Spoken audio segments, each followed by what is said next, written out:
Kita berkata, hidup manusia di dunia ini hanya 70 tahun. Terjadi banyak pengurangan waktu.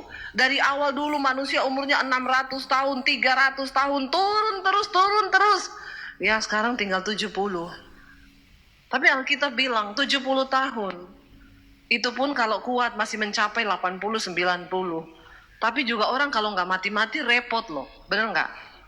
Saya diundang khotbah di salah satu ucapan syukur. Papahnya ulang tahun.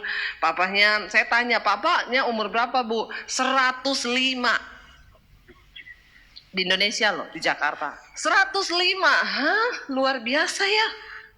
Rahasianya apa umur panjang? Sejak umur 40 tidak makan gorengan, tidak makan minyak-minyak, tidak minum gula, tidak makan daging yang berlemak-lemak, dia makan sayur dan buah-buahan sejak umur 40. Yang baru 40-an boleh coba. Tembus 105. Jadi saya tanya, sekarang harapannya apa? Minta didoakannya apa? Cuman satu, ngapa? Pengen mati. Ya, pengen didoakan biar mati. Lah, dulu minta umur panjang. Sekarang dikasih sampai 105 pengen mati. Kebablasan panjangnya. Terlalu panjang. Kan repot juga saudara. Lalu luar biasa ya. Saya pulang, saya bilang sama suami saya sekarang mau kurangin gorengan, kurangin ini biar umur panjang. Berapa minggu kemudian diundang bu, nanti khotbah ulang tahun mama saya ulang tahunnya. Iya saya datang, mamanya duduk di kursi masih sehat. Berapa umurnya bu? 101. Wih 101, kemarin saya ketemu 105, ini 101. Sehat nggak sakit. Bu, rahasia umur panjangnya apa? Maaf, rahasia umur panjangnya tiap hari minum es dan Coca-Cola. Saya pikir ini oma kayaknya pikun deh. Pikun nih pasti. Ya dia jawab saya, oma minum Coca-Cola sama es batu setiap hari. Saya panggil anaknya, bu sini deh bu, kayaknya omanya pikun nih bu. Kenapa? Masa saya tanya rahasia umur panjangnya apa, dia jawab minum es batu sama Coca-Cola. Anaknya bilang, bener bu Debbie, bener? Iya dari muda tuh dia nggak bisa makan minum kalau nggak ada itu. Jadi bingung nggak saya? Berarti yang buat umur panjang itu sebenarnya bukan makanan, bukan minuman, ya. Yang bikin penyakit itu juga bukan makanan minuman, yang bikin kolesterol naik, darah tinggi bukan, tapi cicilan. Kalau hidupmu terlalu banyak cicilan dan utang, cepat darah tinggi, kolesterol, bahkan cepat serangan jantung, mati saudara. Makanya berhikmatlah dengan hidup ini dan waktu-waktu hidup ini. Hah? Jadi rahasianya beneran. Lalu saya tanya, lah oma sekarang mau minta didoakan apa? Oma kan ulang tahun saya sekalian untuk mau berdoa.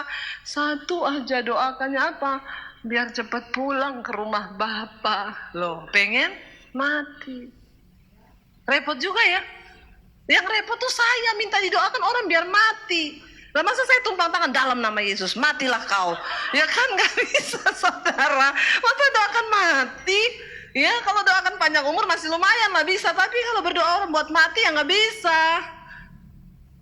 Dia hidup 105 tahun ternyata udah bosan-bosan, udah pengen pulang ke rumah bapak. Capek dengan hidup. Kenapa? Sudah gak berdaya, udah gak bisa apa-apa. Merasa tidak berguna lagi, udah gak ada apa-apanya lagi. Jadi ingat loh, waktu di hidup ini selama Tuhan masih kasih kita kesempatan untuk berbuat sesuatu, berbuatlah sesuatu. Amin. Hidup ini untuk jadi berkat, ya. Hidup ini adalah kesempatan, ya. Supaya satu saat nanti aku tidak berdaya lagi Tuhan, hidup ini sudah menjadi berkat, kata firman Tuhan. Sudahkah hidup kita menjadi berkat? Saya udah temui beberapa orang yang sudah tua, merasa dirinya tidak bisa lagi jadi berkat. Ngapain saya hidup bu, cuma nyusahin anak. Saya tahu anak-anak juga tertekan urusin saya tiap hari. Saya doakan tuh ada oma-oma umur 85 tahun di tempat tidur. Setiap hari saya berdoa, Tuhan saya pengen mati, angkat aja saya. Kenapa di depan saya anak berantem, gak ada yang mau ngurusin. Jadi saya udah nggak mau hidup, bu pendeta doakan biar saya mati. Kalau saya bunuh diri kan dosa, masuk neraka. Rempong juga ya saudara. Kenapa? Nggak berdaya lagi. Udah nggak punya kekuatan. Waktu itu telah habis, tapi juga mau mati itu susah. Ternyata untuk mati juga itu adalah anugerah Tuhan loh. Makanya kalau berdoa jangan kepanjangan mintanya ya. Minta umur panjang terus. Ya, tiap doa Tuhan beri umur panjang. Tuhan, untuk apa engkau umur panjang? Tuhan, aku mau hidupku yang aku hidupi sekarang menjadi berkat buat banyak orang. Mungkin kita nggak bisa ngasih duit buat orang lain, tapi jadilah berkat buat orang di sekelilingmu. Ketika engkau sebagai seorang karyawan, jadilah berkat di tempat engkau bekerja. Ketika engkau hadir, orang di sekelilingmu ada damai sejahtera. Karena engkau ringan tangan, engkau suka membantu. Engkau bukan hanya uang, saudara. Kalau engkau seorang ibu rumah tangga, jadilah berkat di tengah rumah tanggamu. Jadilah ibu yang baik buat anak-anak dan suamimu. Amin. Itu kan yang Tuhan mau selama kita hidup. Kita nggak bisa kendalikan waktu-waktu dalam hidup kita. Kenapa tadi udah dikatakan, semua itu Tuhan yang sudah atur. Kadang kita sudah merencanakan begini, tapi ternyata nggak terjadi seperti yang kita harapkan. Benar nggak? Lalu kenapa Tuhan izinkan semua itu? Ya supaya kita ini tadi udah dibilang, kita hidup takut akan Tuhan. Pengkhotbah menulis, aku melihat segala jerih lelah yang dilakukan manusia di bawah matahari ini.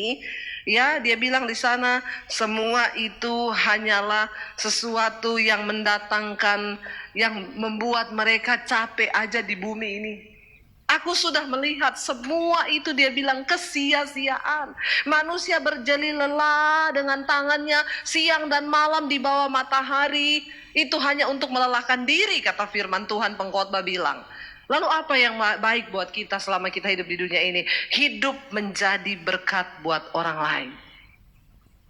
Ketika kita melakukan yang terbaik, ya sudah, Tuhan turut memberkati. Ketika kita diberkati, Tuhan mau hidup kita bisa jadi berkat buat orang lain yang ada di sekeliling kita. Ketika kita hidup takut akan Tuhan, di sana dikatakan saudara begini. Ayat 12 dia bilang begini, aku tahu bahwa untuk mereka tak ada yang lebih baik daripada bersuka-suka dan menikmati kesenangan dalam hidup mereka di dunia ini. Jadi saudara, karena hidup ini pendek, ya udah bersuka-suka aja, amin. Senang aja terus, nikmati aja hidup ini. Mau sedih, mau susah, mau apa, pokoknya dinikmati, dia bilang. Ayat yang ke-13 dia bilang ini, dan bahwa setiap orang dapat makan, minum, dan menikmati kesenangan dalam jerih payahnya. Itu juga adalah pemberian Allah. Ternyata untuk bisa menikmati, itu juga anugerah Tuhan. Karena tidak semua orang bisa menikmati. Ada orang kaya banget, tapi hidupnya gak bisa menikmati. Ya, ada saya punya temen dulu miskin susah banget, waktu sekarang kaya.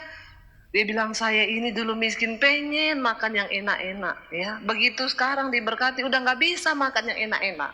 Kenapa? Udah asam urat, kolesterol. Dulu waktu nggak punya duit pengen banget, sekarang nggak ada waktu untuk menikmati. Ada banyak orang yang kaya raya, saudara, tapi hidup mereka tidak ada kenikmatan di dalamnya. Nggak ada damai. Jadi kalau kita mau lihat, makanya saya bilang sering kali ketemu orang kaya, senyum aja susah. Padahal duitnya banyak, tapi senyum aja susah. Ketemu tukang ojek yang nggak punya duit, senyum terus. Jadi kadang-kadang kita bingung ya dengan hidup ini. Ada orang miskin yang berbahagia, tapi ada orang kaya yang hidupnya menderita. Ingat, semakin banyak kita dipercayakan, maka semakin besar juga tanggung jawab kita. Saudara pikir orang kaya itu, saudara, kenapa kadang-kadang mereka nggak bisa menikmati? Karena semakin banyak yang mereka punya, maka mereka harus bisa memanage sikap hati mereka untuk tidak melekat kepada harta yang mereka punya. Benar nggak? Ya, saya pernah kali cerita di sini, ada orang kaya banget, tiba-tiba dia ditipu, saudara. Temannya ngajak suaminya bisnis, join bisnis kerjasama, dibawa lari uangnya 10 miliar. Dia sebenarnya masih punya kekayaan lebih dari itu, ya. Dia bilang ya uangnya masih sekitar 40 M dan dia nggak punya anak. Dia bisa bahagia dengan apa yang dia punya sebenarnya. Tapi ketika uangnya dibawa lari orang 10 M, di mana hartamu berada, kata firman Tuhan, di situ hatimu berada. Kalau dia bisa mensyukuri yang masih ada, kan harusnya dia bisa bahagia kan. Tapi dia tangisi terus itu yang 10 M dibawa orang lari. Sebenarnya dia hidup dengan yang masih ada ini masih cukup.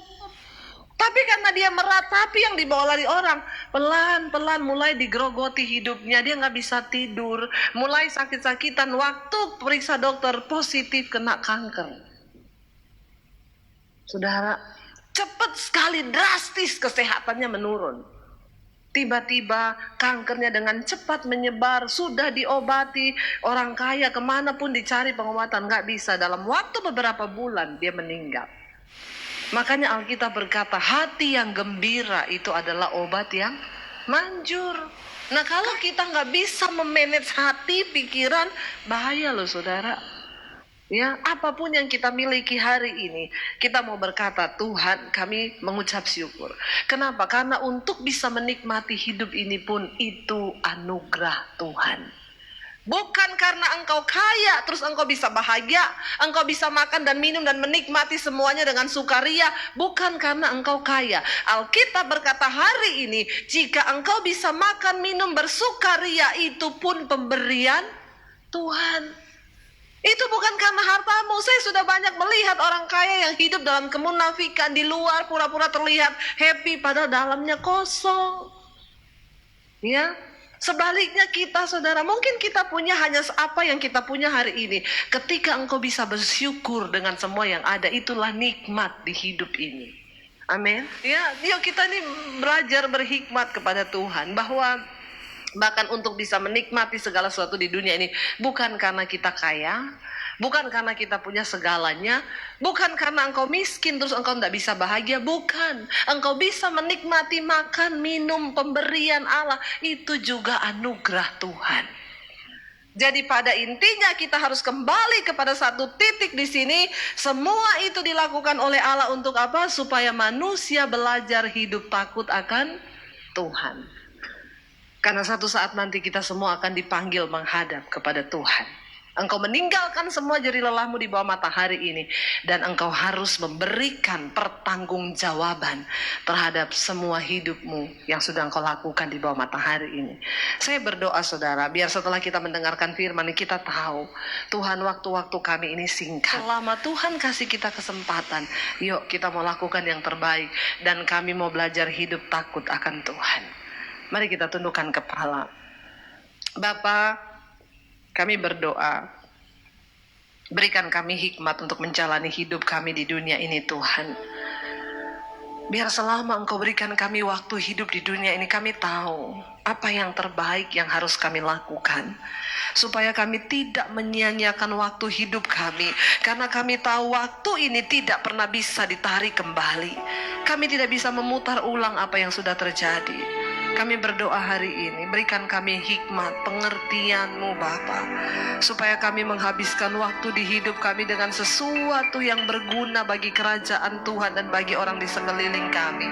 Bahkan kami berdoa Tuhan Yesus, berikan kami hikmat untuk memahami bahwa hidup ini bukan soal mencapai semua yang kami inginkan, tapi kami harus mencapai apa yang Tuhan inginkan dalam hidup kami. Hamba berdoa Bapa hari ini, ajar kami menghitung hari-hari sedemikian supaya kami beroleh hati yang bijaksana. Berkati perusahaan di tempat ini, berkati setiap kami Tuhan, berkati apapun yang kami lakukan, mendatangkan perkenanan Tuhan. Dan belajar, kami mau belajar hari ini hidup takut akan Tuhan. Karena kami tahu semua yang kami lakukan di bawah matahari ini, mata Tuhan melihat. Engkau melihat semua yang kami lakukan. Satu saat nanti kami semua akan berhadapan di tahta pengadilan Kristus untuk memberikan pertanggungan jawab. Ajar kami hidup takut akan Tuhan. Terima kasih Bapa, buat pagi hari ini hamba telah selesai berbicara, tapi firman-Mu akan memateraikan setiap firman yang kami dengar. Roh Kudus akan materaikan. Di dalam nama Yesus kami percaya, kami menjadi orang-orang yang berhikmat, yang percaya diberkati Tuhan. Katakan bersama, amin. Tuhan memberkati.